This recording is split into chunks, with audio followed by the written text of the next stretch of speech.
আমি CT scan ডিপার্টমেন্টের technician.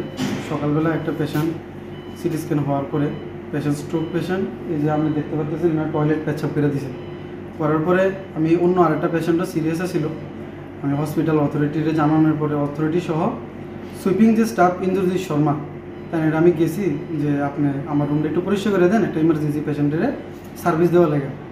তাই না কইছে তাই টাকা দিতে হইব, যদি টাকা না দিই তাই করতো না। এই সংস্থাটা প্রাইভেট সংস্থা, তাই কাছে এরকম অর্ডার নেই। আমি কইছি একটা সিরিয়াস পেশেন্ট, যেহেতু সিরিয়াস আপনি এটা একটু আপনার কাছে রিকোয়েস্ট একটু করে দেন।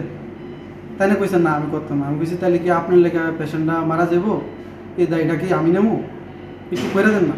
এই কথা কইতেই দেখতে পাচ্ছেন আমার শার্টের বোতাম ছিঁড়া, তাই না আমার উপরে তিন চারজন মিলে এসে আঘাত করছে।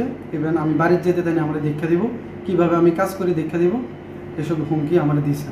তারপরেও আমারে তাই না আরও কইছে যে পরবর্তী সময় তাই না আমার উপর প্রাণহানির আশঙ্কা তাই না যা হয়েছে, আমার এখনো ভয় আছে, প্রাণের ভয়, আমি এখানে কাজ করতে পারব কি পারতাম না। আর আমি পরিষেবা দিতে গিয়ে সেটা তাই কাছে রিকোয়েস্ট করাতে হসপিটালের স্টাফ তাই না আমার উপরে এইভাবে আঘাত করতে পারিনি। কি থানার মধ্যে এফআইআর কিছু করবেন? আমি আপাতত থানাতে এফআইআর করছি না। আপাতত আমি ডক্টরের প্রেসক্রিপশন করা আছে, ডক্টর ম্যাডামরা প্রেসক্রিপশন অনুযায়ী আমার আঘাত করছে, যে তারা আমার সব কিছু এখানে মেনশন করে দিছে প্রেসক্রিপশনের মধ্যে। ইভেন তারা কইছে আমার অ্যাকচুয়ালি ইনজিওর্ড হয়েছে, ঘাড়ে ইনজিওর্ড হয়েছে, এখানে অনেক কিছু দেওয়া আছে টেস্ট, এখানে অনেক কিছু লেখাও আছে অ্যাকর্ডিং টু ডক্টর।